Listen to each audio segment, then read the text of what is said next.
Il faut savoir qu'il y a environ 20-25% de la population, les chiffres sont un peu voilà, dans cette fourchette-là, qui sont hypersensibles. Par contre, il faut aussi prendre conscience qu'il y a beaucoup d'hypersensibles qui s'ignorent. Il n'y a pas de test officiel et surtout, il y a aussi des personnes qui, pour s'en protéger, parce qu'ils ils la vivent très très mal en fait au quotidien, ne se disent pas hypersensibles. Donc, Parce que voilà, une personne qui nous écoute et qui se dit bah, je me suis quand même pas mal retrouvée dans tout ce que tu dis, est-ce que je suis hypersensible ou pas? alors moi, je vais faire une réponse toute simple, c'est que la plupart du temps, quand la personne elle se pose la question, c'est qu'elle l'est. Donc, est-ce que tu as établi un lien, toi, entre une hypersensibilité chez une personne et justement l'alimentation compulsive ou les troubles du comportement alimentaire, voire même l'alimentation émotionnelle? Et oui, parce que tout simplement, c'est ce que j'ai beaucoup croisé en cabinet.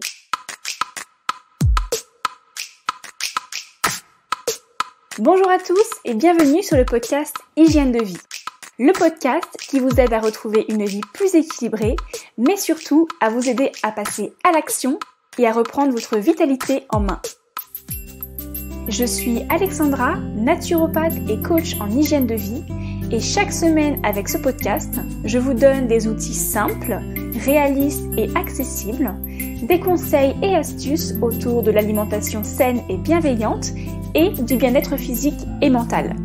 Et surtout, je vous donne l'énergie pour booster votre vitalité et reprendre votre santé en main. Si le podcast vous plaît, abonnez-vous sur la plateforme d'écoute de votre choix. Et pour me soutenir totalement gratuitement et le faire rayonner autour de vous, n'hésitez pas à le partager. Mettez-vous à votre aise, installez-vous confortablement et c'est parti pour l'épisode du jour. Belle écoute! Hello, bonjour à toutes, bienvenue dans ce nouvel épisode. J'espère que vous allez bien. Vous vous souvenez certainement de Jane. Alors si ça ne vous dit rien, eh bien je vous invite fortement à aller écouter mon précédent épisode avec Jane que nous avons enregistré ensemble pour vous partager un petit peu son parcours et mon parcours de la naturopathie, mais pas que. Il y avait plein d'autres choses. Mais cette fois-ci, on s'est retrouvés pour parler ensemble d'un sujet qui me titille de plus en plus, aussi bien personnellement, mais aussi professionnellement, car je rencontre de plus en plus de femmes, de clientes concernées par ce sujet, à savoir l'hypersensibilité. Jane, elle-même, hypersensible, a décidé d'orienter son accompagnement autour de cette thématique. Mais alors, qu'est-ce que l'hypersensibilité ? Est-ce une case de plus dans laquelle on souhaite mettre les personnes? Comment savoir si l'on est hypersensible? Et comment vivre avec son hypersensibilité? Bref, un tas de questions qui me trottaient dans la tête et que j'ai posées à Jane. Mais avant, c'est l'heure de l'instant dédicace. Je souhaiterais vous lire et vous partager le message laissé par Mélimel Happy Day 21 sur mon compte Instagram et qui me dit: j'aime beaucoup vos podcasts et j'adore votre voix qui est douce et agréable. Merci pour vos partages, Mélanie. Eh bien, merci beaucoup Mélanie pour votre gentil commentaire. J'ai vraiment été très surprise de savoir que certaines personnes pouvaient apprécier ma voix. Dire que je détestais ma voix avant de me lancer dans cette aventure de podcast. Je dois dire que ça a été une expérience pour moi très libératrice. C'est à force de m'écouter que j'ai commencé à apprécier cette facette de moi. Donc maintenant, je peux dire que j'aime ma voix et je l'assume en toute honnêteté. Je sais très bien qu'elle ne plaît pas à tout le monde, mais moi, elle me plaît et elle plaît à certaines personnes et c'est le principal. En tout cas, ça a été une expérience de découverte de moi. Comme quoi, toute expérience de vie peut vous permettre d'apprécier des facettes de vous. Donc saisissez-la et commencez à vous aimer. Si vous aussi vous souhaitez me soutenir totalement gratuitement et m'encourager dans cette aventure de podcast, eh bien je vous invite à me laisser votre petite note 5 étoiles sur Apple Podcast avec un commentaire que j'adore lire pour m'aider à améliorer le référencement du podcast. Ou bien si vous n'êtes pas utilisateur ou utilisatrice d'Apple, eh bien pas de problème, vous pouvez aussi m'envoyer un message sur mon compte Instagram Alexandra Portail Naturo. M'envoyer également votre message ou votre commentaire directement sur la page du podcast sur mon site internet. En tout cas, j'adore vous lire et je me ferai une joie de vous partager en retour lors d'un prochain épisode. Allez, assez bavardé, je vous laisse rejoindre ma conversation avec Jane. Belle écoute! Coucou Jane! Comment vas-tu aujourd'hui? Alors attends, avant que tu répondes, j'aimerais que tu me dises vraiment, comment vas-tu? Qu'est-ce que tu ressens aujourd'hui, maintenant, à la minute M, à l'un seconde S, et pas le comment vas-tu? Ouais, ça va, j'ai passé une bonne nuit. Alors là, tu me lances quand même sur la voie. Oui, bon, j'ai fait une insomnie cette nuit parce que j'ai un gros projet qui va sortir, donc c'est un mélange d'excitation et en même temps d'impatience. Et aussi d'impatience par rapport à l'épisode qu'on enregistre aujourd'hui parce que je sais que j'ai pas la trame en fait des questions que tu vas me poser sur le sujet. Donc j'ai hâte de faire cet échange avec toi aujourd'hui. Moi aussi, j'ai hâte et du coup, on va vite rentrer dans le cœur du sujet. Donc du coup, petit rappel, effectivement, c'est la deuxième fois que je t'invite sur le podcast. Oui. Mais à la différence du premier échange qu'on a pu avoir précédemment, là, en fait, c'est un peu moins un échange de points de vue, puisque là, je t'ai plutôt invitée en tant qu'experte d'un sujet très spécifique. Et du coup, moi, je suis vraiment très novice par rapport à ça. C'est un sujet que je survole, qui me touche de ce que je peux connaître, qui me titille. Voilà, je me pose pas mal de questions, mais alors là, c'est vraiment toi l'experte, à savoir du coup le sujet de l'hypersensibilité. Oui. Juste avant de commencer et très rapidement, est-ce que tu pourrais rappeler juste qui tu es dans les grandes lignes? D'accord. Déjà, dans l'épisode précédent qu'on a enregistré ensemble sur le sujet de la naturopathie, je pense qu'il y a déjà pas mal de points qui vont concorder un peu avec ce qu'on va se dire aujourd'hui, parce que je me suis présentée comme naturopathe atypique, je pense. Donc moi, j'aime bien ce mot atypique plus qu'hypersensible, parce que pour moi, l'hypersensibilité, c'est vraiment un spectre qui relie plein de choses. Donc, je suis quelqu'un de très curieux, donc je suis naturopathe. Ouais, je vais peut-être commencer du départ. Déjà, je suis en train de faire une phrase d'hypersensible. Pour reprendre du départ, je suis naturopathe, j'habite à Besançon, j'ai des consultations en naturopathie et j'ai également un accompagnement dédié aux hypersensibles, donc un accompagnement holistique, puisque dans cet accompagnement, j'utilise un des outils qui est la naturopathie et plein d'autres choses. Du coup, là, ça renvoie bien à ce qu'on s'est dit la dernière fois ensemble.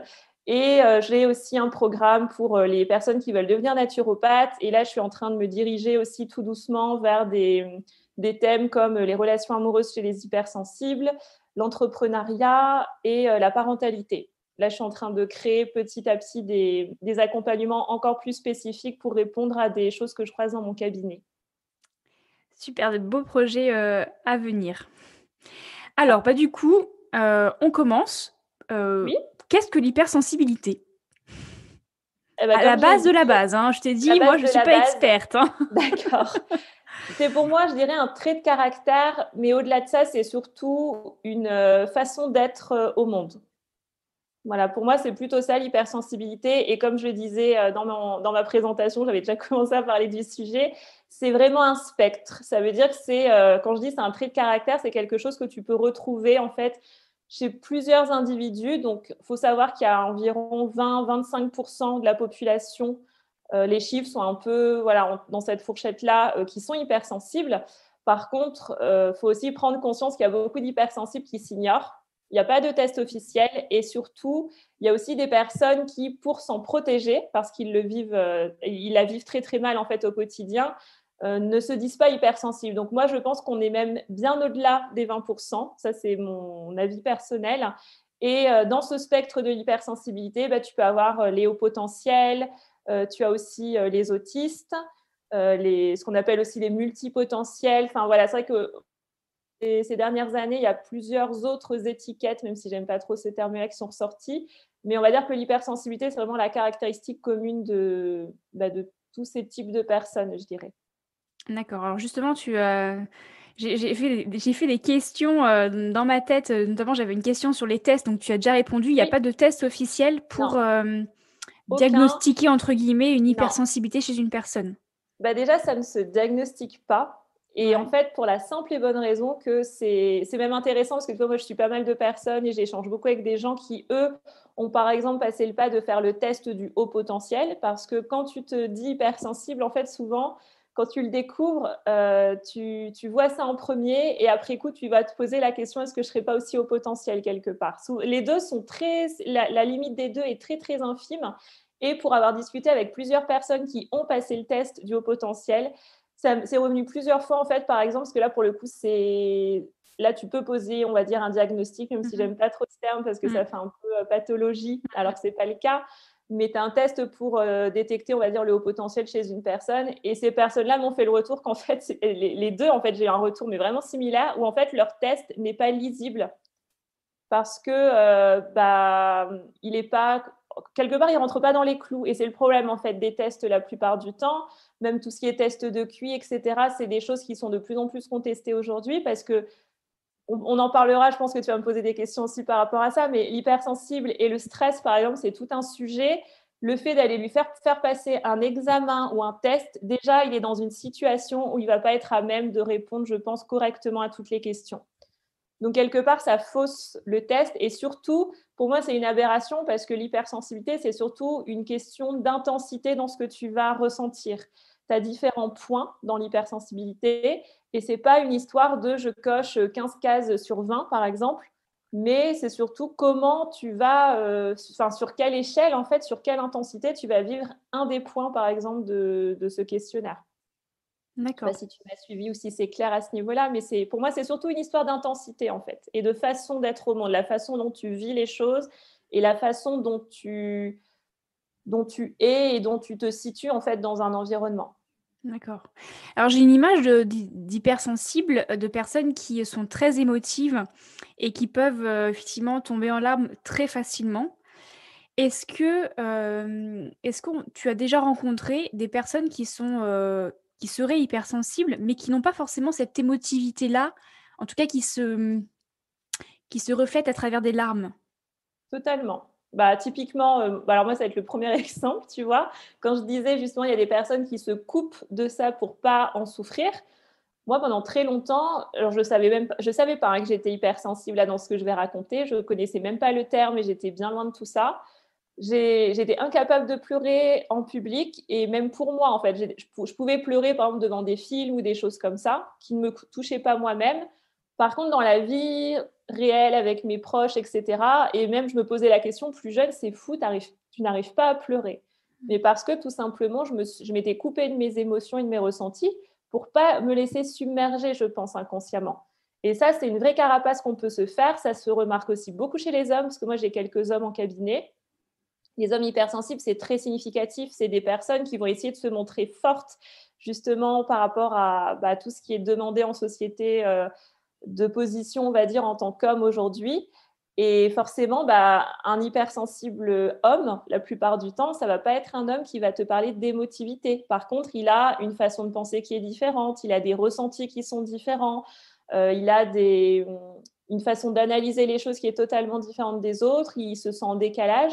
Mais il ne faut pas avoir du tout cette image de l'hyper-émotivité chez l'hypersensible parce que c'est pas forcément le cas chez tous. Et par contre, tu vois, aujourd'hui, moi, en sachant que je le suis, en sachant ce que c'est, en ayant fait tout ce travail aussi sur les émotions, comme j'ai pu les découvrir en naturopathie, aujourd'hui, je me sens plus à même de les accueillir. Du coup, là, c'est les chutes du Niagara et je pleure beaucoup plus facilement, mais parce qu'aujourd'hui, j'ai plus de problème avec ça.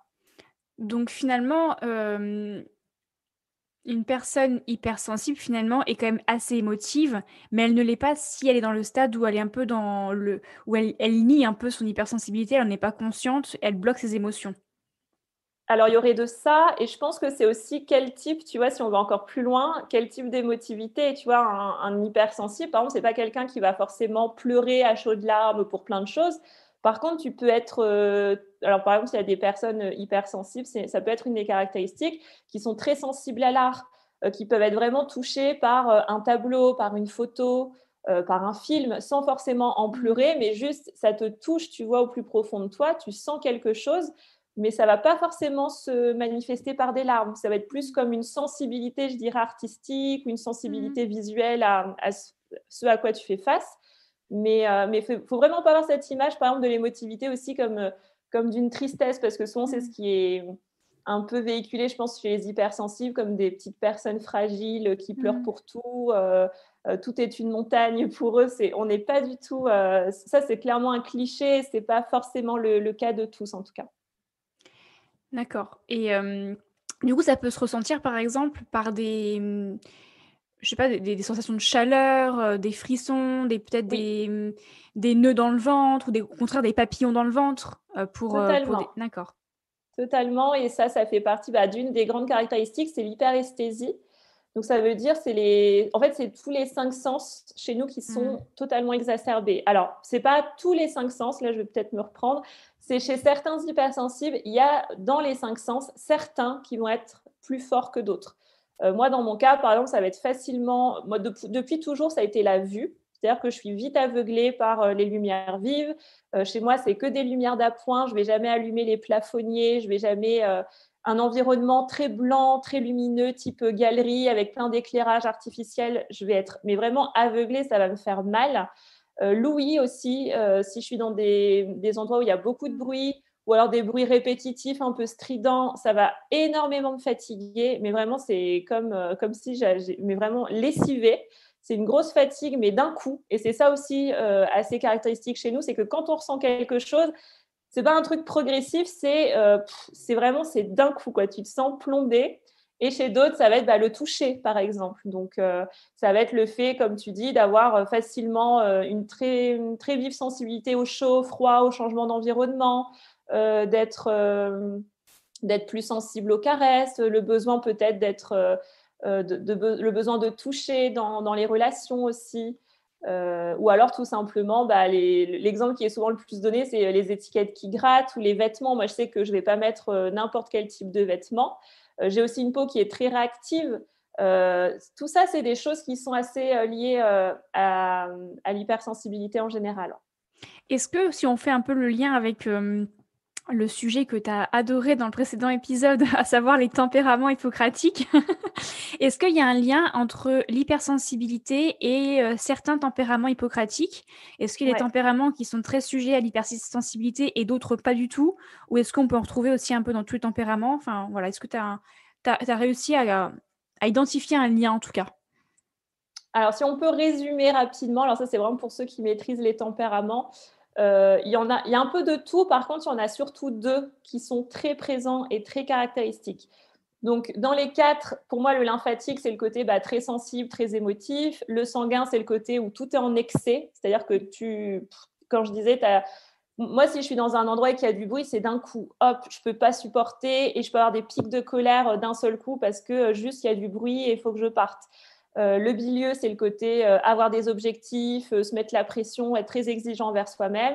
Et le nerveux, c'est le côté très cérébral, très mental, le besoin de sécurité. Et moi, c'est justement ce que je fais dans l'accompagnement que je propose pour les hypersensibles. La première séance, c'est une étude du tempérament. Et à chaque fois, et c'est pour ça que je le fais, parce que c'est là où c'est intéressant, c'est qu'au-delà des grandes caractéristiques de l'hypersensible, il y a une personne. Et c'est là où le tempérament, il est intéressant d'analyser, parce que en face de la personne que j'aurai en face de moi, en fait, elle sera toujours différente de moi. C'est pas parce qu'on est hypersensible qu'on va forcément se ressembler sur tous les points. Et là, il y a 2 tempéraments qui ressortent, mais puissance 1000, et qu'on retrouve tout le temps chez les hypersensibles. Et après expérience, quand les personnes ont ces 2 tempéraments-là en dominance, c'est là où c'est un peu plus déséquilibré, que c'est encore plus compliqué pour eux à vivre, parce que clairement, ils ont les 2 tempéraments types de l'hypersensible. Donc, c'est le tempérament lymphatique. Donc, le lymphatique, là, je vais donner que les caractéristiques pour l'hypersensible. C'est tout est émotion, c'est le côté rêveur, c'est le côté très imaginatif. Un enfant, par exemple, lymphatique, c'est un enfant qui se crée des mondes imaginaires, qui est vraiment à pouvoir vraiment jouer seul et à se créer tout un monde à lui tout seul. Ça, c'est le côté un peu rêveur, etc. Ça, c'est clairement une bonne caractéristique de l'hypersensible. Et le bilieux. Le bilieux, c'est vraiment le côté où tout est très mentalisé et surtout, mais c'est une mentalisation vraiment sur une analyse très fine de tout ce qui se passe. Le côté aussi, on se met énormément la pression, le côté perfectionniste, ça c'est vraiment une grande caractéristique de l'hypersensible que je retrouve, mais alors très fréquemment. Le fait de se fixer des objectifs, de s'en vouloir, de culpabiliser parce qu'on n'arrive pas, parce qu'on n'a pas réussi, parce qu'on se compare aux autres, parce qu'on aimerait atteindre tel objectif qu'on n'y arrive pas. Ça, c'est des choses qu'on retrouve très fréquemment dans ces deux grands tempéraments, en tout cas chez l'hypersensible. D'accord. Alors, du coup, tu disais qu'il n'y avait pas de test, officiel pour vraiment, détecter une hypersensibilité chez une personne. Mais finalement, alors, comment savoir si on est vraiment hypersensible ou si on ne l'est pas? Parce que tu as quand même énoncé beaucoup de critères, moi, dans lesquels, je me retrouve quand même beaucoup. Mais c'est un peu comme quand on lit l'horoscope, tu sais? Tu as l'impression de te retrouver dans le Oui. signe que tu as parce que, Ouais. tu t'identifies. Mais comment vraiment savoir? Ou est-ce que peut-être ta réponse et on ne saura vraiment peut-être jamais, mais je sais pas, est-ce que voilà, une personne qui nous écoute et qui se dit: «Bah, je me suis quand même pas mal retrouvée dans tout ce que tu dis. Est-ce que je suis hypersensible ou pas?» Alors moi, je vais faire une réponse toute simple, c'est que la plupart du temps, quand la personne elle se pose la question, c'est qu'elle l'est. En fait, c'est déjà si tu te reconnais, c'est qu'il y a de fortes chances que tu le sois. Et au-delà de ça, je dirais que ce que l'hypersensible a traversé dans sa vie, c'est forcément un moment où tu t'es senti en décalage. Pour moi, ça, c'est le moment où tu te sens mal, en fait, par rapport à ça. Moi, je sais que, par exemple, il y a pendant très longtemps dans ma vie, j'ai une période où je me sentais comme un ovni.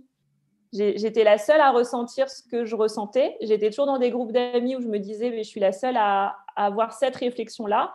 Par exemple, si on parle de la formation en naturo, moi, c'est là où j'ai découvert que je l'étais. Pour la simple et bonne raison que c'était une année où j'étais en surstimulation sensorielle pour tout. Les locaux étaient très petits, on était nombreux, il y avait beaucoup de bruit, il y avait beaucoup d'émotions parce qu'on faisait des consultations en classe. Donc, je me prenais tout. Moi, je suis une vraie éponge émotionnelle. Ça aussi, la grande caractéristique, c'est le côté éponge émotionnelle. C'est le fait d'être dans des pièces, dans des atmosphères ou d'être face à une personne et tu sais pas, il y a un truc qui passe pas. Moi, ça m'arrive très fréquemment et ça m'arrivait à plein de moments de ma vie. Je rencontre une personne, je sais qu'avec elle, ça va pas le faire. Et autant, il y a des gens où tout de suite, je sens qu'il y a une connexion. Il y a ce côté aussi très intuitif, en fait. Et vraiment, pour moi, je dirais, à la fois se reconnaître dans tout ce que je dis depuis le départ et en même temps te dire, il y a un moment dans ta vie où tu as dû te sentir en décalage, où tu as eu du mal peut-être à accepter celle que tu es et où tu as dû faire un travail justement pour peut-être soit te fondre dans la masse ou soit au contraire te dire, je suis telle que je suis et je l'assume. Voilà. Et ça, moi, quand j'en parle en cabinet, à chaque fois, les gens ils me disent c'est exactement ça, ce côté où tu es en public, tu es en société et tu. En fait, moi, c'est vraiment ce que je ressentais. C'était à des moments où tu es face à, je sais pas, à une table avec 10-15 personnes et en fait, tu as l'impression de regarder la scène de l'extérieur, tu te vois de l'extérieur et tu te sens totalement transparente. Tu analyses tout, tu regardes tout ce qui se passe autour de toi. Avant de dire une phrase, tu la retournes 10 fois dans ta tête en te disant est-ce que c'est intéressant, est-ce que c'est intelligent, est-ce que Ouais. le mot est juste? Parce qu'il y a aussi ça, on est des gens très portés sur les mots, sur la justesse Mmh. des mots et on n'aime pas parler dans le vide. Voilà, donc je pense que si déjà dans tout ça, tu te reconnais, c'est que tu l'es certainement et après, bah, en suivant par exemple parce que je partage beaucoup mon quotidien sur les réseaux. Clairement, si tu me regardes et que tu te reconnais, c'est aussi pour ça que je le fais quelque part parce que Mmh. pour moi, c'est la meilleure, manière quelque part de te dire hypersensible, c'est quand tu en rencontres une autre, en fait. Ouais, bah, C'est là où justement, tu fais une connexion et tu te dis, il y a un truc là, je me sens exactement dans le même, je sais pas, dans la même vie ou il y a quelque chose qui se passe en tout cas. C'est en se reconnaissant, je trouve que c'est là où tu peux facilement faire le travail sur toi. ouais, ça me parle beaucoup et justement, c'est depuis que, alors il y a récemment, j'ai écouté un podcast, le podcast In Power Podcast Oui, de avec Fabrice Louise. Midal. Exactement et dans tout ce qu'il a raconté, moi, ça m'a beaucoup interpellée, plus effectivement la découverte, bah, de ton compte et de ton univers, qui m'a pas mal interpellée et c'est pour ça que je me posais beaucoup la question et je me suis dit: «Bon, voilà, écoute, tu te reconnais, tu t'identifies, tu es hypersensible, tu l'es pas, tu es Capricorne, tu as l'impression de te retrouver dans tous les Capricornes, mais en même temps, tu te reconnais dans la Vierge, dans le» voilà, Oui. c'est un peu la même chose. Mais c'est vrai que ça fait en fait, ça fait du bien, je trouve. Alors, je sais pas si ce sera le cas des personnes qui vont nous écouter, mais ça fait du bien des fois de poser un mot sur des sensations que l'on peut Mmh. avoir et de se rassurer en se disant: «Bon, on n'est pas, enfin, je suis pas folle, quoi. Non, J'ai ces pics que j'ai. Enfin, après, on pourra reparler aussi d'autres caractéristiques, moi, qui me parlent beaucoup. Et tu me diras si c'est peut-être lié oui, à l'hypersensibilité ou pas, mais c'est rassurant, en fait, et de se dire, je suis normale. C'est juste une caractéristique, encore une fois, comme tu dis, c'est c'est pas une ça. pathologie, c'est une caractéristique. Et du coup, de le Non, savoir et d'en prendre conscience, ça permet aussi derrière d'ajuster sa vie, son quotidien en fonction de ça. Et de pas être c'est ça. dans je subis, je bloque justement mes émotions, alors que peut-être on aurait envie et besoin de plus les libérer. Et moi, j'ai beaucoup été dans le blocage, justement. Et c'est pour ça que je te pose la question sur la notion de larmes, parce que je sens que de plus en plus je me lâche naturellement, mais j'ai souvent été très, très dure, en fait, très, très froide, Ouais. tu vois, très fermée. Bah Et moi, en c'est même temps, c'est quelque un chose que décalage j'ai. que je ressentais. Ouais. Au Bah fond de moi, moi, par j'étais exemple, pas plus ça. jeune, tu vois, ça m'arrivait souvent de quand je faisais une première rencontre ou quand j'étais, je sais pas, invitée à une soirée où je connaissais peu de monde, ça arrivait fréquemment qu'on me dise que j'étais hautaine, que j'étais froide, que je regardais les gens de haut. Mm. Et ça, c'est un truc qui était très fréquent. Et quand j'en reparle aujourd'hui à des gens au cabinet, ils me disent, ben oui, mais on me dit la même chose en fait. Mm. Mais pourquoi? Parce qu'en fait, quand moi j'arrivais dans une soirée, j'étais incapable de profiter. Il fallait que j'analyse tout en arrivant. Je regardais ce qui se passait. Et j'étais déjà en train de me dire, bon, elle est comme ça, lui, il est comme ça. Et c'était pas dans un jugement. C'était plus vers qui j'allais aller dans la soirée pour être bien et pour être peut-être accueillie comme je suis quelque part. Et du coup, bah, en regardant et en étant un peu, en mettant la distance avec les autres, forcément, eux te voient comme une personne froide. J'étais hautaine parce que bah, je parlais d'une certaine manière. Du coup, ils voyaient ça comme quelque chose de hautain et comme si je prenais les gens de haut. Alors ouais, c'était juste ma façon de parler qui était comme ça. Donc, euh, donc oui, ce sentiment de décalage, il peut être assez, enfin, il est très, très fréquent en tout cas. Mm.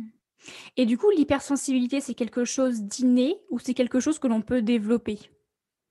Alors là, il y a tout un débat dessus et parce que moi, j'ai fait beaucoup de recherches en fait sur le sujet et en fait, il y a personne qui s'accorde sur le sujet. Mais moi, alors je pense que c'est aussi lié clairement à mon vécu et dans ce que je peux observer aussi chez d'autres enfants. Pour moi, c'est inné. Après, il y a d'autres personnes qui vont te dire que c'est quelque chose d'acquis avec, par exemple, des traumas, des expériences douloureuses dans l'enfance, etc., qui vont. Moi, je dirais plutôt que ces expériences-là, en fait, ces traumatismes, ça va exacerber encore plus l'hypersensibilité, jusqu'à peut-être enfermer l'enfant dans une espèce de coquille. Et là, ça va faire une grosse carapace, ça va être hyper difficile à l'âge adulte d'aller casser pour justement aller voir les émotions et ce qui s'est passé. Mais en tout cas, pour moi, c'est sûr que c'est inné. Et il y a même des études en fait qui sont faites sur les enfants, les bébés hypersensibles. Enfin, ça se voit dès bébés en fait. Et c'est là où c'est hyper intéressant. C'est pour ça que moi, je m'intéresse beaucoup à la parentalité parce que si tu détectes ça dès la toute petite enfance, c'est aussi dans toute l'éducation et dans tout ce que tu vas donner à l'enfant en fait quelque part qui va faire qu'à la fin, il sera un adulte épanoui et qui saura qu'il est hypersensible. Et là, c'est génial parce que toi, je commence à avoir des demandes de consultation de parents qui ont des ados de 13-14 ans et qui veulent que je fasse un travail avec leur ado. Et moi, je trouve ça juste. C'est exactement pour ça, en fait, que j'ai fait cet accompagnement et que je fais ce métier-là, en fait, parce que c'est justement à l'adolescence que c'est certainement le plus dur, je pense, et au début, les toutes premières années de la vie de jeune adulte, je dirais. Moi, je trouve que c'est là, cette période charnière, elle est très compliquée pour nous. Moi, quand je dis nous, j'inclus tous les hypersensibles.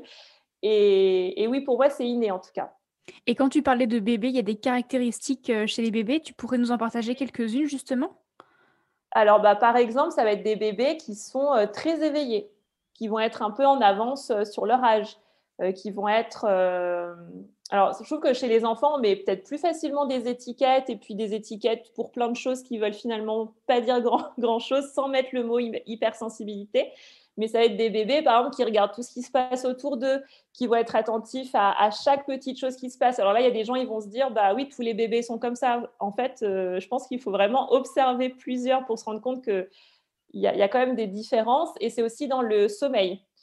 C'est des bébés qui vont dormir très profondément, qui vont faire beaucoup, peut-être leur nuit plus vite. Ça va être des bébés très calmes ou alors au contraire très vifs dès qu'il va se passer un changement d'environnement ou si vous qui vont avoir du mal peut-être à s'acclimater à certaines atmosphères. Il y a des bébés, par exemple, où vous les trimballez de partout, enfin, ils s'acclimatent. moi, j'avais un enfant comme ça dans ma famille. Enfin, tu faisais des soirées où tu sortais, tu le mettais dans une pièce chez n'importe qui, il dormait. Je pense qu'un bébé hypersensible, ça va être plus compliqué en tout cas. Donc ça, c'est la caractéristique. Et après, c'est aussi, si on part plus sur le côté physiologique, il y a aussi des troubles digestifs qui sont assez fréquents chez les hypersensibles. Encore une fois, là, ça dépend du tempérament. Tu vois, là, l'hypersensible bilieux, tu retrouves tout le temps troubles digestifs. Et souvent, le digestif, il pêche non pas à cause de l'alimentation, parce que souvent, c'est des gens qui font très attention, mais c'est vraiment lié au stress et au comportement alimentaire, qui est totalement différent en fait chez ce type-là, je dirais. Toi, quand tu as découvert, ou en tout cas quand tu as pris conscience de ton hypersensibilité, ou en tout cas tu as décidé oui, de te dire hypersensible, comment tu l'as ressenti justement? Parce que moi tout à l'heure je te parlais un petit peu de soulagement, mais toi, comment tu l'as ressenti? Et vis-à-vis aussi de ton entourage, est-ce que tu as ressenti une sensation d'être mise à l'écart, d'être mise dans une case? Comment tu l'as vécu? En fait, c'est un peu particulier. Moi, je pense que sur le coup, ça a été très violent parce que je l'ai vraiment. J'ai l'impression que je me suis pris une grosse porte dans la face parce que pour vraiment expliquer, c'était pendant ma formation de naturo que j'avais démarré en janvier, c'était sur une année intensive et en mois de fin novembre, j'avais fait une dernière consultation devant la classe. Et en fait, c'est là où c'est marrant, c'est que donc moi, j'ai fait une formation qui, du coup, délivrait un clinica, donc des consultations qu'on faisait en classe avec des vrais clients. Et pour la petite histoire, la première cliente que j'ai eue, la toute première consulte en naturo, quand j'étais en classe aéronature, elle est venue, elle s'est assise, elle a dit « Bonjour, en gros, je suis zèbre ». Et je l'ai regardée, je ne savais pas du tout ce que c'était à l'époque. Donc les zèbres, en gros, c'est le nom qu'on donne un peu pour les gens atypiques et surtout pour les hauts potentiels. Et ma prof, en fait, elle m'a même dit « Bon, ça, c'est un truc qui est sorti en psycho, genre, bon, on balaye, quoi, c'est pas très important ». Et franchement, moi, j'avais rien trouvé à l'époque parce que je pense que je savais pas forcément faire les recherches adaptées. Je n'étais pas du tout là-dedans. Je savais pas que j'étais hypersensible. Et le hasard a fait que, voilà, la première que j'ai eue, c'était une personne comme ça. Et effectivement, la consultation a été assez particulière à faire. Mais je ne savais pas du tout à l'époque ce que c'était. Donc ça, c'était juste pour faire la petite histoire qu'il n'y a jamais de hasard dans la vie. Et donc, la dernière que j'ai faite, ça a été un effet miroir et c'est en ça que ça a été très violent parce que c'était pareil, c'était devant toute la classe. Et déjà, j'avais ressenti toute l'année que je me sentais en décalage. Et en fait, j'avais ressenti toutes les choses que je ressentais beaucoup plus jeune quand j'étais en classe, quand j'étais dans des groupes d'amis, des choses comme ça. J'étais pas comme tout le monde, j'étais différente, je voyais les choses différemment, je voyais mon métier différemment, je faisais jamais les mêmes réflexions en formation. Donc déjà, ça, c'était un peu compliqué à accepter. Puis après, tu te dis juste, en fait, t'es comme ça. Moi, je m'étais juste dit, bon, c'est tout, t'es comme ça, c'est pas grave, l'année va bientôt se terminer, je l'attendais avec impatience. Et là, je termine par une consultation et ça a été pour moi une des plus belles. J'en ai encore des frissons, tu vois, quand j'y repense, parce qu'en gros, là, c'est une personne que j'ai reçue et elle avait, je sais pas, elle avait 24, 25 ans. Moi, j'en avais 30, 31, quelque chose comme ça. Et en gros, c'était moi au même âge.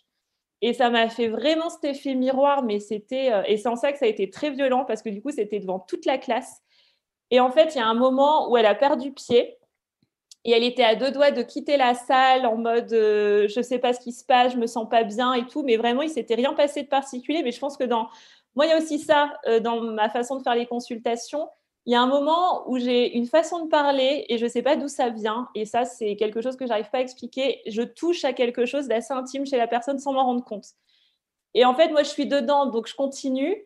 J'essaye quand même de pas... Je ne suis pas violente, tu vois, dans le questionnaire, mais il y a un moment où je pense que ça touche à quelque chose d'assez intime chez la personne. J'arrive à pointer quelque part ce qu'il y aurait à pointer. Et là, c'est ce qui s'est passé au bout de peut-être un quart d'heure. Et elle était à deux doigts de se barrer. Et là, j'ai eu un truc en mode, comme si, tu vois, il fallait que je l'entoure, que je l'enveloppe, que je la rassure. Et ça a été une consulte, mais hyper puissante.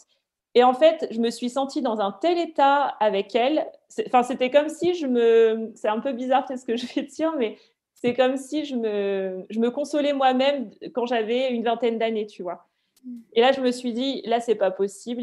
T'as un truc qui est pas normal. Et c'est la première chose que je me suis dite. Il y a un truc pas normal chez toi. Là, j'ai eu un retour de mon formateur, parce qu'après, on avait un échange avec la classe, avec mon formateur. Et je me rappellerai toujours, il m'a dit, toi, tu as quelque chose, ces gens-là, parce que moi, le mot hypersensible, typiquement, pendant toute mon année de formation, on m'en a jamais parlé. quand il disait ces gens-là, je pense qu'il parlait des hypersensibles. Il m'a dit des personnes comme ça, tu vas tous les attirer en cabinet. Parce que tu as quelque chose pour, je sais pas, il s'est passé quelque chose là. Et tout le monde l'a senti dans la promo. Par contre, ce qui s'est passé, c'est que pendant tout l'entretien qu'on devait faire devant toute la classe, et sans ça que ça a été très dur, j'avais les larmes qui montaient vraiment jusqu'en haut du menton, tu vois, vraiment, je tremblais de partout, j'avais des spasmes, mais en mode super violent, je pensais que tout le monde le voyait, je me sentais regardée de partout, je me sentais hyper mal. Je suis sortie et là, j'ai tout déchargé et j'ai pleuré hyper longtemps en me disant, là, il y a un truc chez toi qui n'est pas normal, il faut que tu travailles quelque chose chez toi. Et ça a été hyper violent. Et je ne sais pas pourquoi, j'ai presque trouvé le mot toute seule et je ne saurais même pas te dire comment, en fait. Je me suis juste dit, toi, tu as je pense qu'en fait, c'était un podcast, il me semble, de Delphine Baratier, que j'adore. Donc, le podcast Campagne Naturo, ouais, c'est ça. Et il y a quelques mois auparavant, elle avait fait un podcast sur l'hypersensibilité. Donc, j'avais dû écouter peut-être un ou deux trucs là-dessus en me disant, ouais, bon, tu vois, je me reconnaissais pas forcément. J'étais là, oui, bon, bah, c'est des gens qui pleurent tout le temps, en fait. Quoi, je suis pas comme ça. Et en fait, quand j'ai eu cette consultation, ça m'a fait un truc super violent en mode, non, mais laisse tomber, en fait, t'es carrément dans toutes les cases. Donc, j'ai réécouté son podcast. Elle parlait d'un livre qui s'appelle Zèbre Zen de Clotilde Pointivaux. Je ne me rappelle plus exactement du nom de l'autrice. Donc, c'est Zèbre Zen. Je l'ai lu et je me suis dit, OK, laisse tomber, t'es à fond. Et là, en bonne hypersensible que je suis, parce que ça fait partie de nous, j'ai trouvé le mot. Et là, je me suis dit, ah, mais là, il faut que tu lises tout ce qui se passe dessus. Je me rappelle encore, j'étais à la FNAC, j'ai dû acheter 4 bouquins dessus. Donc, j'ai acheté le livre de Saverio Tomasella. Il y avait un rayon avec tous les livres sur l'hypersensibilité. Et dès qu'il y avait le titre hypersensible, je le prenais. J'en ai eu pour 120 €, je crois. J'ai tout lu, j'ai écouté tout ce qui se passait sur le sujet. Et alors là, ça a été plus un élan, tu vois, où je me suis dit, à la fois un soulagement et en même temps un besoin de répondre à toutes les questions que je me posais. Et je pense que j'ai aussi eu un moment où je me suis sentie en colère, clairement, que personne ne m'en ait parlé auparavant. Parce que, encore une fois, c'est un truc que j'ai découvert toute seule. Et j'ai même été en colère, tu vois, que pendant toute mon année de formation en nature, on a eu des cours en psychologie, on a eu des cours de comment faire un entretien avec les tempéraments. Et pas une seule fois, on a parlé d'hypersensibilité, alors que c'est une personne sur 5 aujourd'hui. Donc, tu en as forcément en cabinet. Moi, j'ai que ça aujourd'hui. Et si je suis en mesure de les aider, c'est parce que j'ai fait, je le suis et je sais ce que c'est en fait. Donc, je trouve que c'est vraiment hyper important là pour tous les métiers d'accompagnement, en tout cas, au moins de se renseigner un minimum, parce qu'il y a de fortes chances qu'on en reçoive un jour ou l'autre. Donc, j'ai été un peu longue sur la réponse, mais Pas de souci, c'était très passionnant. Mais du coup, tu t'es sentie vis-à-vis de ton entourage, quand tu t'es dit, hypersensible, comment ils l'ont pris, eux? Est-ce qu'il y a une compréhension qui s'est établie ou est-ce que ils t'ont un peu regardé bizarrement en disant, «C'est qui elle?» En fait, ce qu'il faut savoir, c'est que ça a été plutôt un parcours personnel. Après, moi, mon entourage proche, ma famille, on n'est pas dans la même région. J'ai quitté ma région il y a plusieurs années de ça, donc j'ai surtout fait mon parcours toute seule. Et en fait, je me suis pas dit, je suis pas rentrée dans ma famille en disant, coucou, en fait, je suis hypersensible, tu vois. Donc, j'en ai pas parlé. Par contre, j'en ai discuté avec ma sœur parce qu'elle, à l'époque, elle lisait beaucoup les livres de Raphaël Giordano.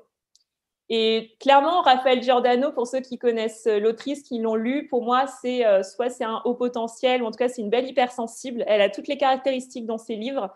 C'est d'ailleurs pour ça, moi, que j'adore ce qu'elle fait. Et elle est très ouverte, en fait. Donc, j'en ai parlé à ma sœur, mais en fait, ça a été plus un regard que moi, j'ai posé sur ma famille. Et je sais que toute ma famille, c'est que des hypersensibles, mais ils le vivent tous à des degrés différents. Ils en sont tous à des niveaux différents là-dedans. Mais j'ai 2 frères, j'ai une sœur, ma mère, tous, ils cochent toutes les cases et ils sont tous, on est une famille d'hypersensibles, clairement. Parce que ce que je n'ai pas dit aussi dans le fait que c'est inné, c'est que c'est aussi héréditaire. Ça veut dire que moi, le jour où j'ai des enfants, j'ai de fortes chances d'avoir, si j'en ai 2 ou 3, il y en a un qui sera certainement hypersensible, ou les 3, ou voilà, on verra le temps qu'il y aura. Mais c'est quelque chose qui se transmet en tout cas. D'accord. J'ai des petites, questions au sujet de notamment l'alimentation compulsive et les troubles du comportement alimentaire. Donc est-ce que tu as établi un lien, toi, entre une hypersensibilité chez une personne et justement l'alimentation compulsive ou les troubles du comportement alimentaire, voire même l'alimentation émotionnelle? Bah, c'est très drôle que tu me portes sur le sujet parce que c'est mon gros kiff du moment.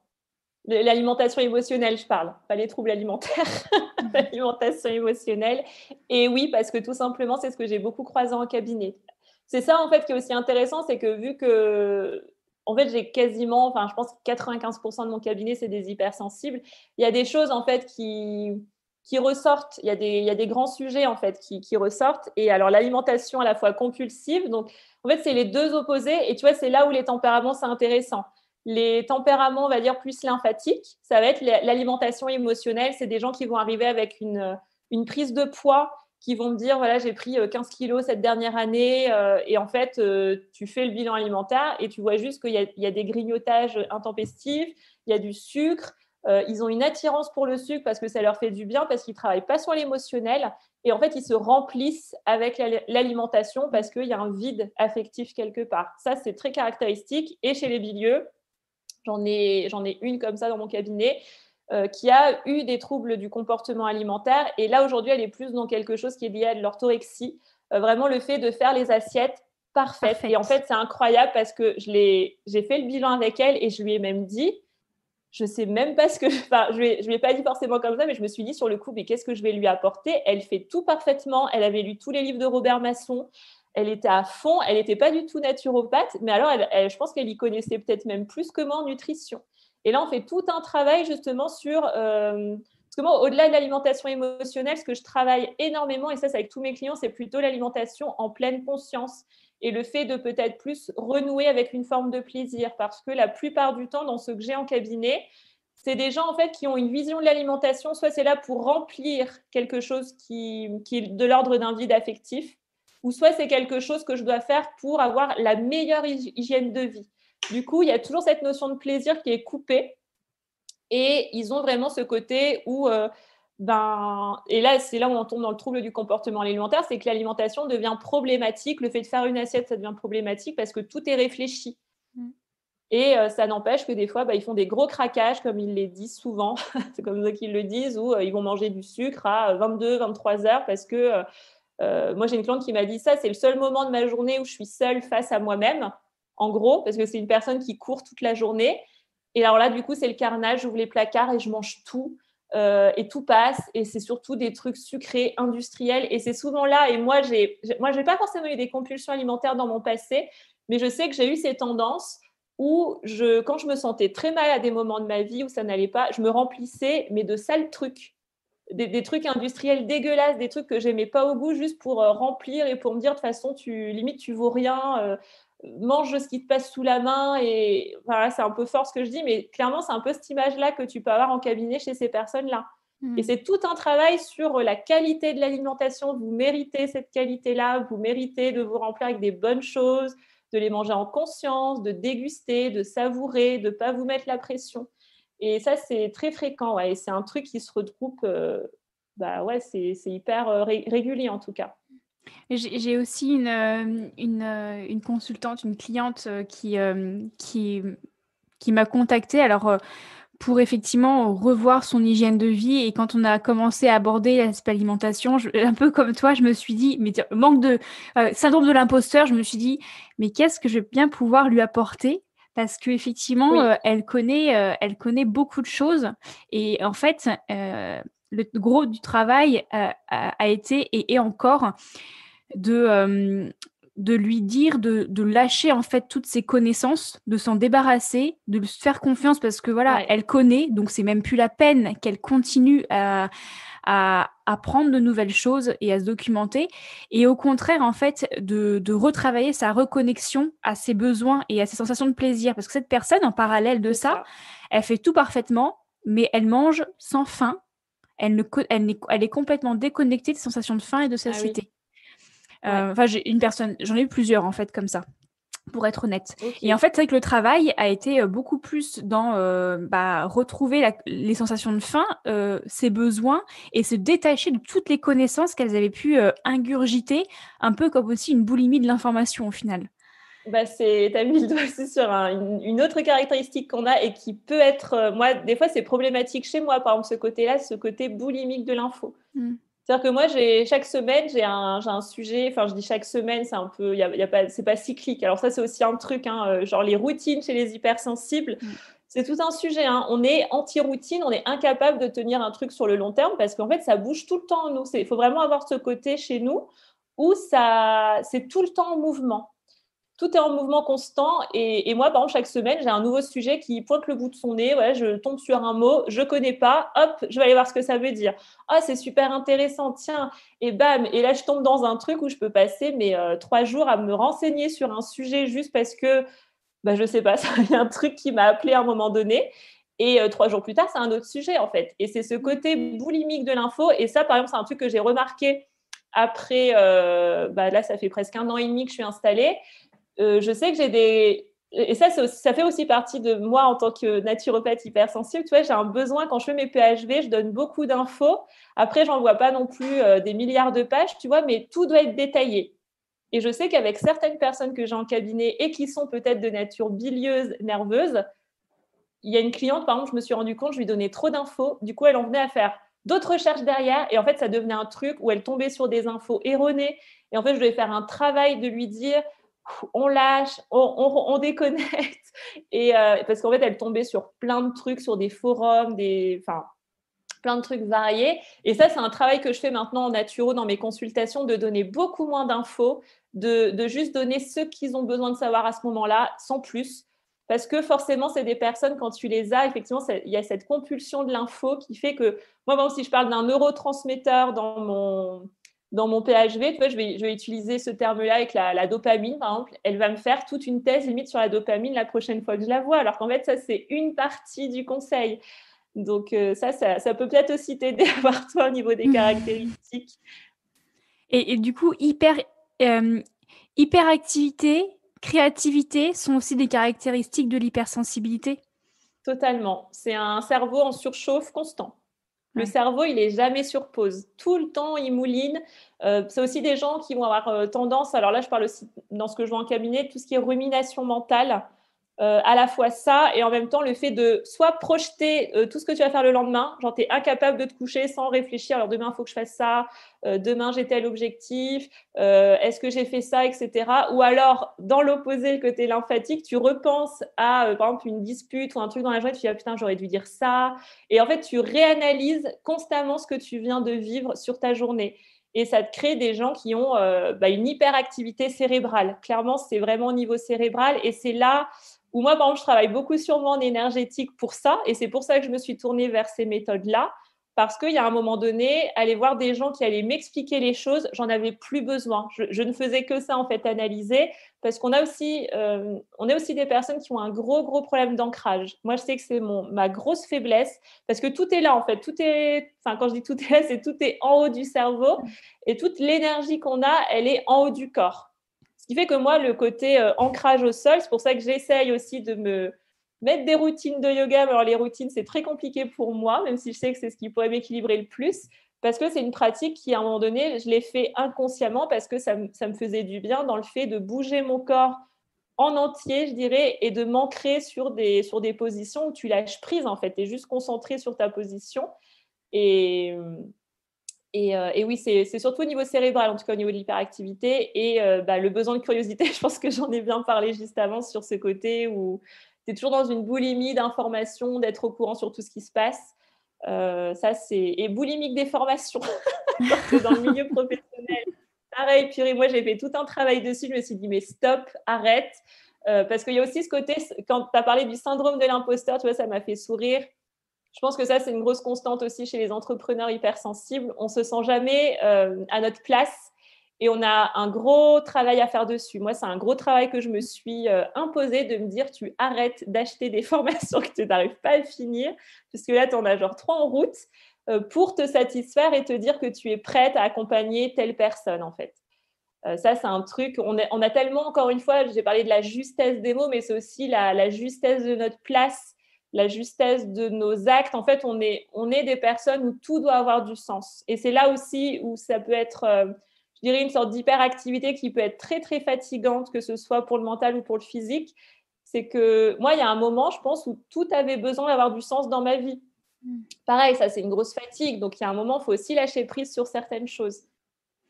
Et une autre chose que je perçois, aussi bien, bon, chez moi que chez d'autres personnes que je rencontre, qui a été très souvent, moi, comment dire? Quelque chose que je voyais, que les personnes, me reprochaient, on va dire et du coup que j'ai mis une étiquette négative.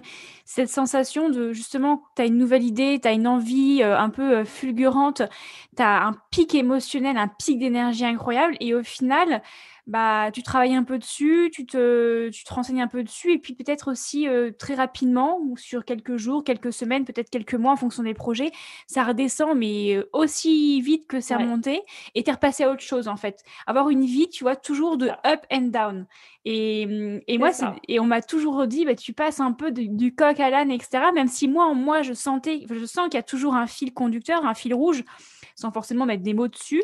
Mais vis-à-vis de l'extérieur, c'est un peu une personne qui passe de A à Z, comme ça. Et je rencontre Mm. aussi d'autres personnes comme ça. Est-ce que ça aussi, du coup, ce sont des caractéristiques, de l'hypersensible? Totalement. D'accord. Les Donc up and down, c'est totalement et tu vois, moi, je parlais d'entrepreneuriat. Moi, là, je suis à mon entreprise, bah, ça fait 1 an et demi que je l'ai lancée. Je sais que j'ai une façon très particulière de faire mon entreprise. J'ai une façon très particulière de faire mes lancements quand je fais des programmes ou parce que comme tu le dis, en fait, c'est un élan qui vient avec le cœur, en fait, et c'est aussi lié à notre intuition. Je pense qu'on est des gens très, très intuitifs. Moi, j'ai des ressentis. Moi, je suis pas dans ces trucs de marketing, genre le lancement, c'est à telle date parce que, je sais pas, les gens sont en vacances, parce que les gens si. Moi, en fait, j'écoute rien de tout ça. Je sens que c'est là, j'y vais.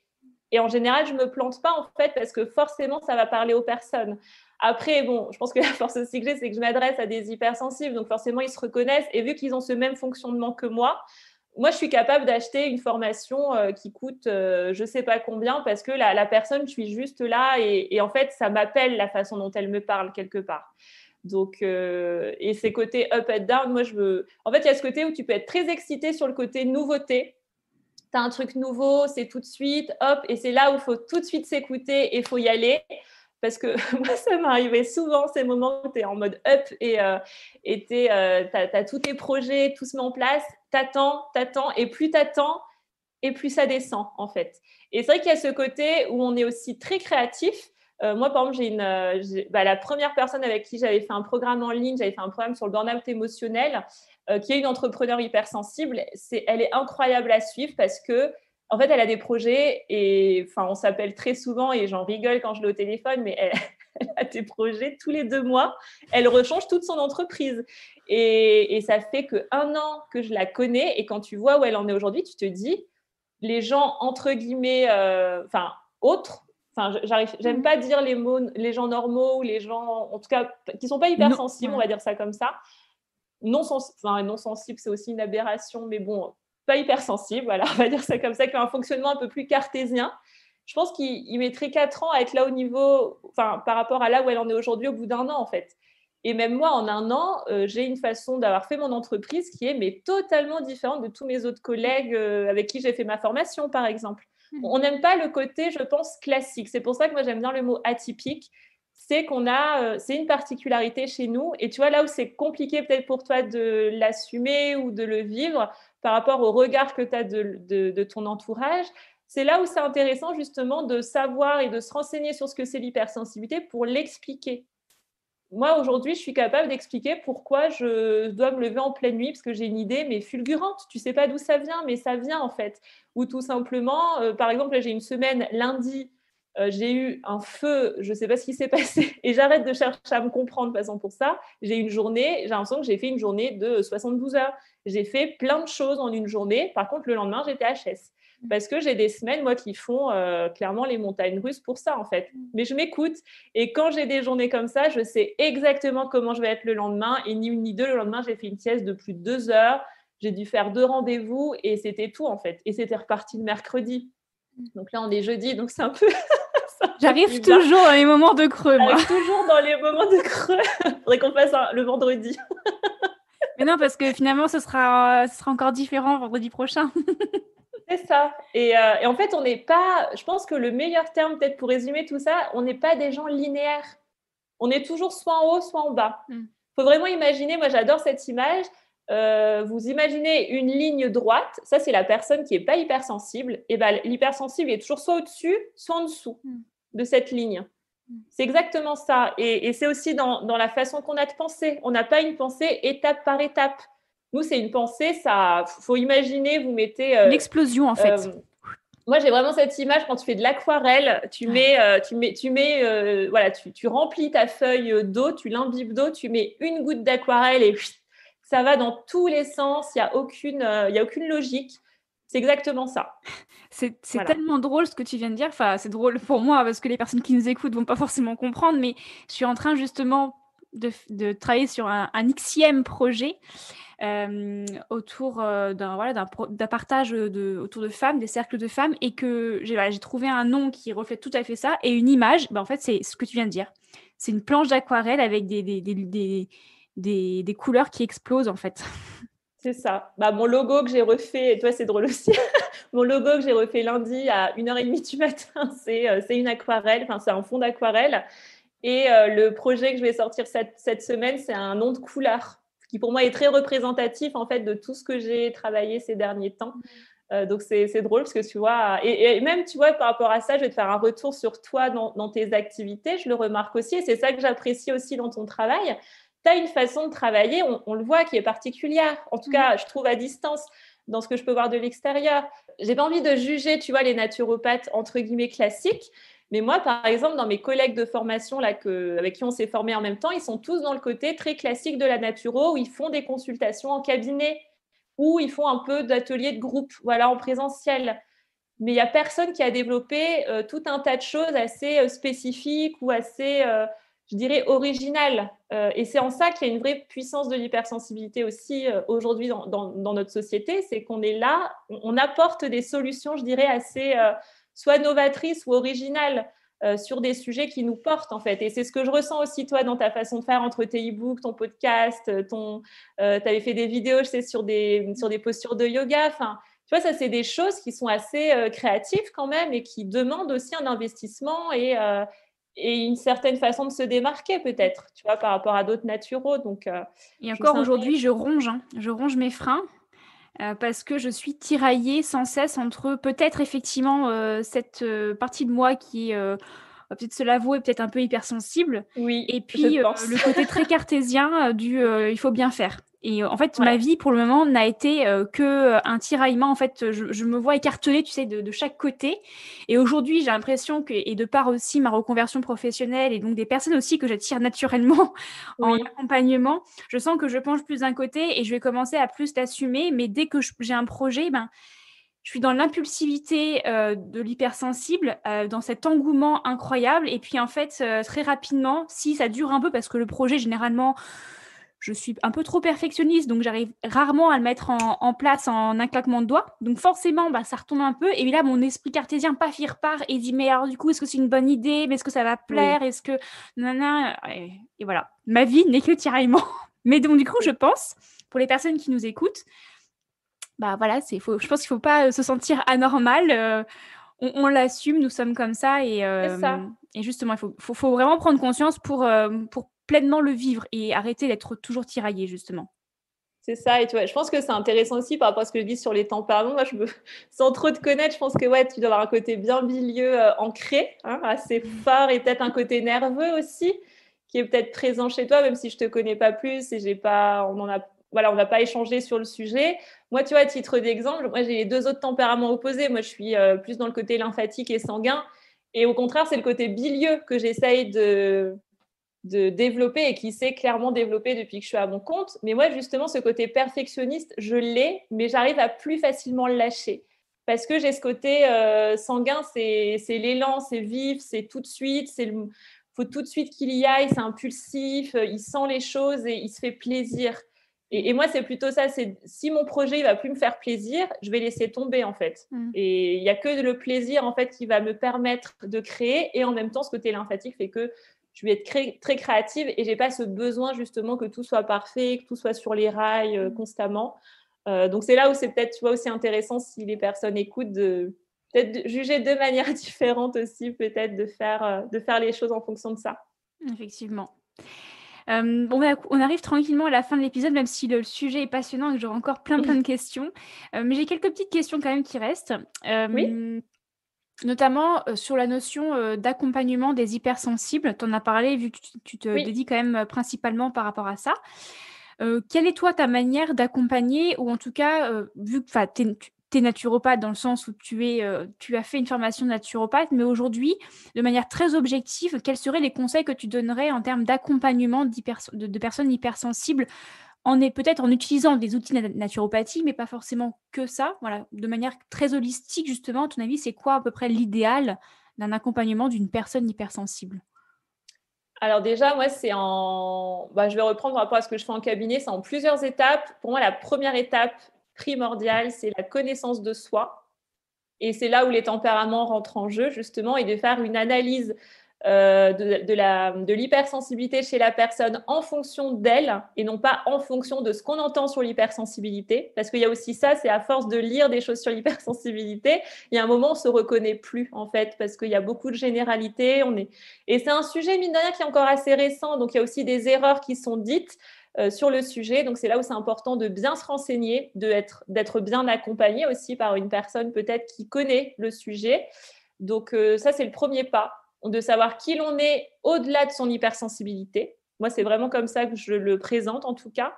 Parce que, encore une fois, l'hypersensibilité, pour moi, c'est une pièce du puzzle sur la personnalité de la personne. Et au-delà de ça, il y a plein d'autres choses. Et c'est tout ça, en fait, qui va faire qu'elle sera plus à même d'aller travailler dessus. Ensuite, la deuxième étape, c'est justement de répondre à toutes les questions qu'on a sur l'hypersensibilité, que ce soit vraiment un sujet, pas non plus au point d'en être expert, mais vraiment de comprendre pourquoi on fonctionne comme ça, pourquoi quand il se passe telle chose, je réagis comme ça pour être en mesure de le donner et je dirais, de le transmettre aussi à son entourage.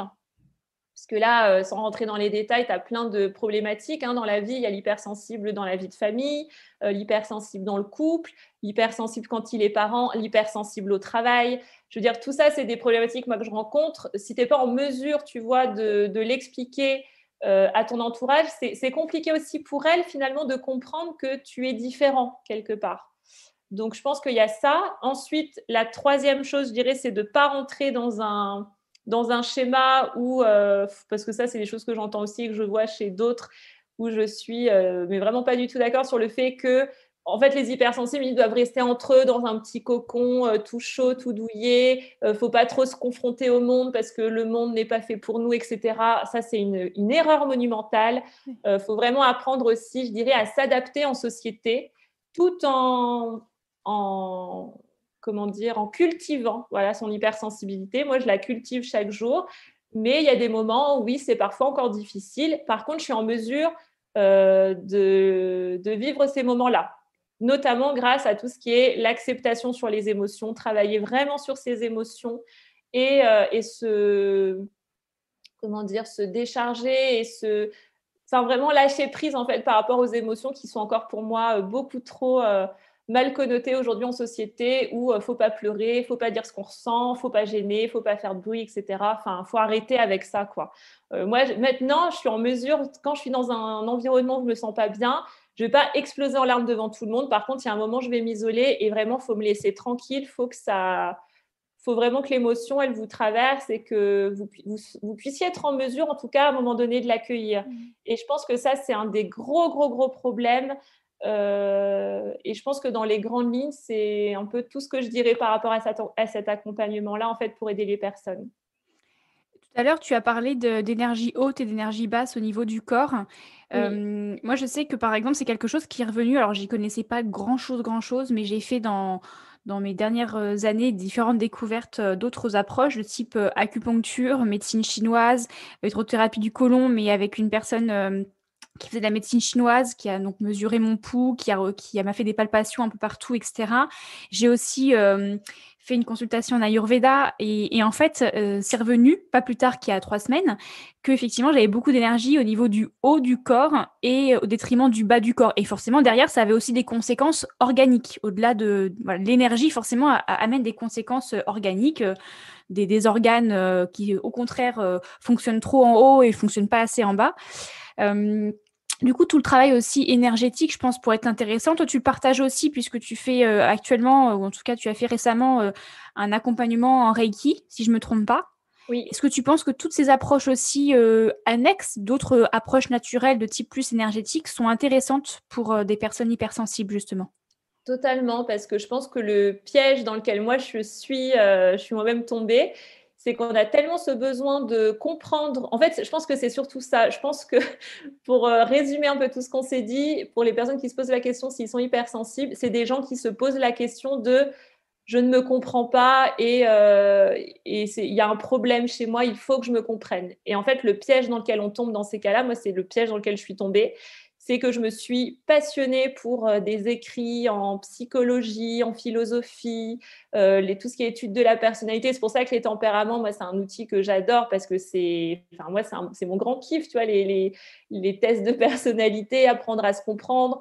Moi, mon rêve, par exemple, ce serait de me former au Human Design parce que c'est un nouveau truc que j'ai découvert il y a quelques mois de ça. Je trouve ça passionnant. Mais le problème de toutes ces pratiques, au départ, c'est que quand tu en fais trop, et moi, je pense qu'il y a un moment, c'est ça qui se passe, c'est que j'ai tous les outils quasiment pour ça, pour analyser.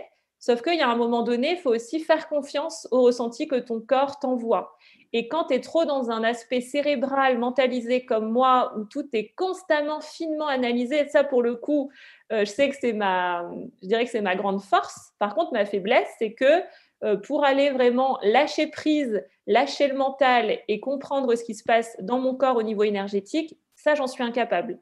Et c'est pour ça que moi, typiquement, j'avais hésité parce que j'avais une proposition là dans mon entourage proche, là, dans ma vie pro, de faire une consultation en Ayurveda. Je l'ai mise de côté parce qu'en fait, je sais qui je suis, je connais mon tempérament, je le ferai bien plus tard. Par contre, je suis tout de suite partie dans le côté énergétique parce que ça, pour le coup, c'est ce qui me manque. Et c'est ce qu'elle m'avait dit, la personne que j'avais vue en énergétique, c'est qu'il y a un moment, vous analysez tellement les choses, c'est hyper intéressant. Mais justement, là, le lieu, c'est de ne pas analyser et c'est de laisser parler le corps. Et ça a été ça a été dingue ce qu'elle m'a ressorti en fait. Sans lui avoir parlé de choses de mon passé, elle a ressorti quelque chose que moi j'avais totalement occulté parce que quand tu es trop dans l'analyse, justement, tu oublies peut-être des choses sans doute essentielles quelque part. Donc pour moi, c'est un excellent complément de faire de l'énergétique et c'est quelque chose que moi je continue. Là, j'ai très envie de faire par exemple de l'hypnose dans quelques semaines. Là, j'ai un médecin dans mon secteur qui fait de l'hypnose. J'ai envie de tester ça. L'énergétique, je vais continuer aussi. Et je sais que c'est quelque chose qui va m'accompagner toute cette année et qui me fait énormément de bien parce que ça me donne une autre lecture, en fait, sur tous les sujets que j'ai pu décortiquer sur moi et sur l'hypersensibilité. Ok, super. Donc, si vous avez bien suivi, un conseil, lâchez-vous un peu la grappe, C'est ça, débranchez votre complètement. cerveau et rebranchez votre cœur.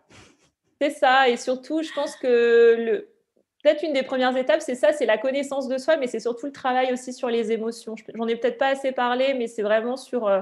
Alors moi, je déteste ce mot de gestion des émotions. Pareil, Ah, pour moi, c'est une pareil. aberration. Je déteste ça Mm. quand je l'entends, ça me hérisse le poil. J'ai C'est fait vraiment, un c'est épisode sur ça accueillir. d'ailleurs, justement. Ah, je l'ai pas encore Spécial. écouté. Ouais, Ok, ah et bah c'est je super. commence, je sais plus comment je commence, mais en tout cas, moi, gérer les émotions, on gère une équipe, tu vois. On manage une Ah oui, équipe, on gère une c'est équipe, on gère pas ça. des émotions, tu vois. C'est Moi, ça. enfin, c'est mon point de vue. Après. Ah, moi, c'est le même point de vue. Et puis pour moi, l'émotion, encore une fois, c'est ce que je disais, dans l'hypersensible, tout est mouvement. Et dans le mot émotion, tu as motion, c'est motion en anglais. C'est le mouvement, une émotion, ça vient de là. C'est quelque chose qui doit vivre en vous, qui doit vous dire quelque chose. Si tu n'écoutes pas une émotion et que tu la refoules et que tu la gères justement pour bien l'atterrer au fond, en fait, tu vas jamais accueillir le message qu'elle a à te dire, en fait. Mm. Et en tant qu'hypersensible, des messages, on en a plein. Mm. Donc, il y a un moment, il faut les accueillir, faut les accepter, il faut travailler dessus. Une émotion, apparemment, on dit que quand on sait l'accueillir, elle ne dure pas plus de 7 secondes. C'est ça. Et c'est Euh, exactement ça. Et moi, je le pratique. Enfin, je le pratique. C'est pas une pratique, mais je l'expérimente. mm, Tu vois, quand je disais, par exemple, moi aujourd'hui, si je suis dans... Et ça m'est arrivé il y a encore quelques temps, tu vois, j'ai vécu une situation où j'étais très, très mal. Ça m'était pas arrivé depuis des années. Eh ben, il y a un moment donné, j'ai dû m'isoler et j'ai pleuré. Mais vraiment, j'ai eu besoin vraiment de me vider parce que l'émotion, elle était là. Ça a duré, je crois, 5 minutes. Il y a 10 ans, j'aurais passé 3 jours à pleurer mm. parce qu'elle était là, l'émotion. Je savais ce qu'elle venait me dire. Je l'ai laissé passer. Et je pense que c'est ça aussi un conseil. Alors, ça, c'est peut-être un conseil que je donne à l'entourage. Quand vous avez une personne, vous dites peut-être qu'elle est un peu plus sensible ou hypersensible, vous mettez le nom que vous voulez dessus et qu'elle est dans ce type de moment, il faut vraiment la laisser tranquille.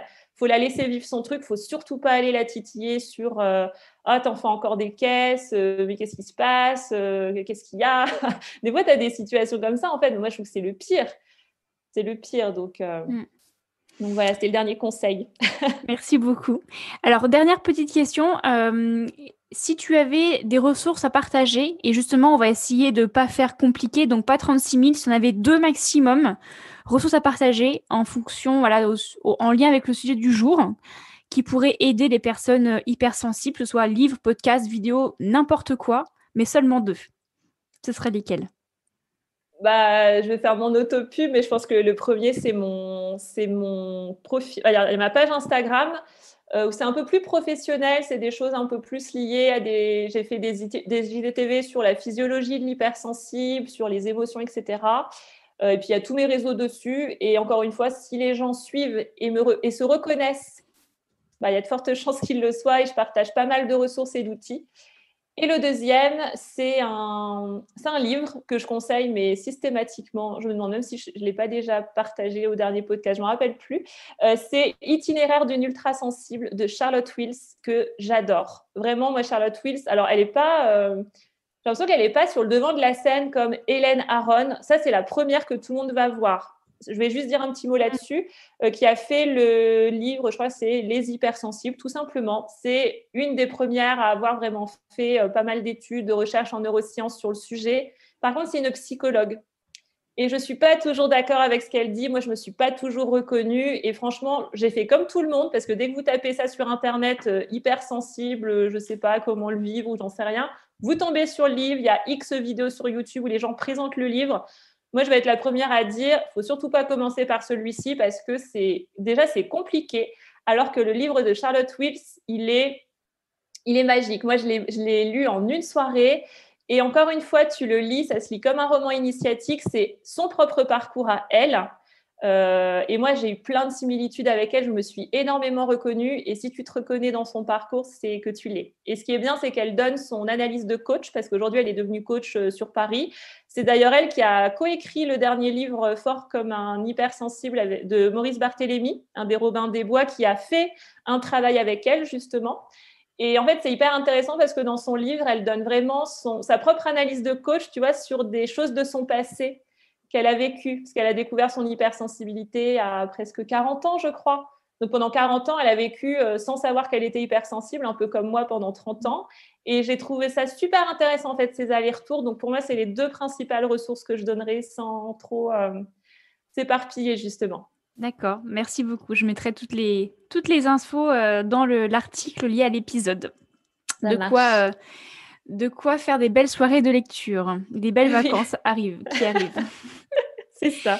Écoute, merci beaucoup. Alors, pour te retrouver, c'est ta page Instagram. Oui.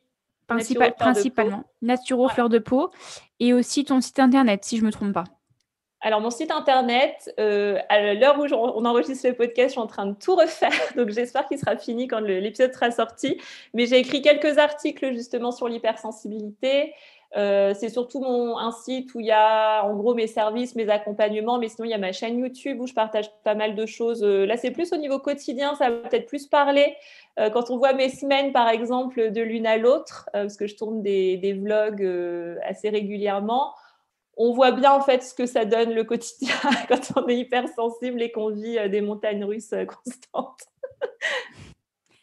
Merci beaucoup Jane d'avoir passé ce temps avec moi pour ce deuxième épisode. C'était vraiment très chouette de pouvoir parler avec toi de l'hypersensibilité.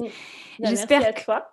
J'espère que ce sujet aura parlé, aura aussi intéressé. J'en suis certaine d'ailleurs. Je pense qu'effectivement, il y a beaucoup de personnes qui le sont, qui sont hypersensibles et qui ne le savent pas, de peur d'être mises aussi dans une case, je pense. Peut-être par méconnaissance et par peur d'être mise dans une case.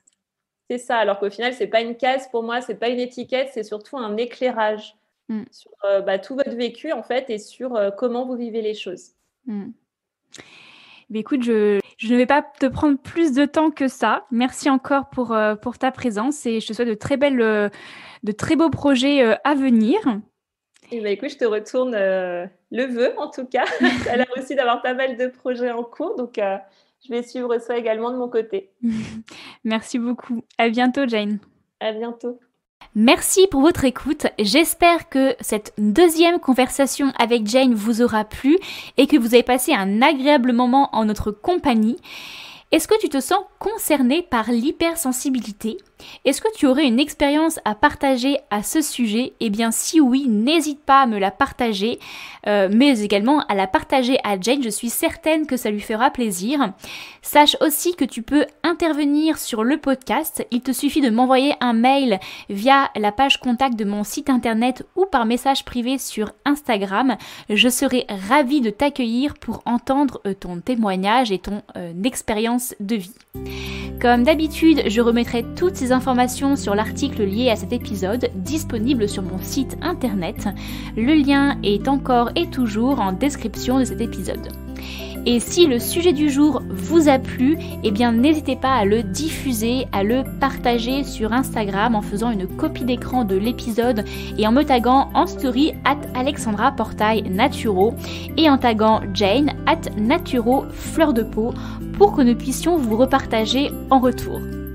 En attendant, je vous donne rendez-vous mercredi prochain dans un nouvel épisode. Ciao!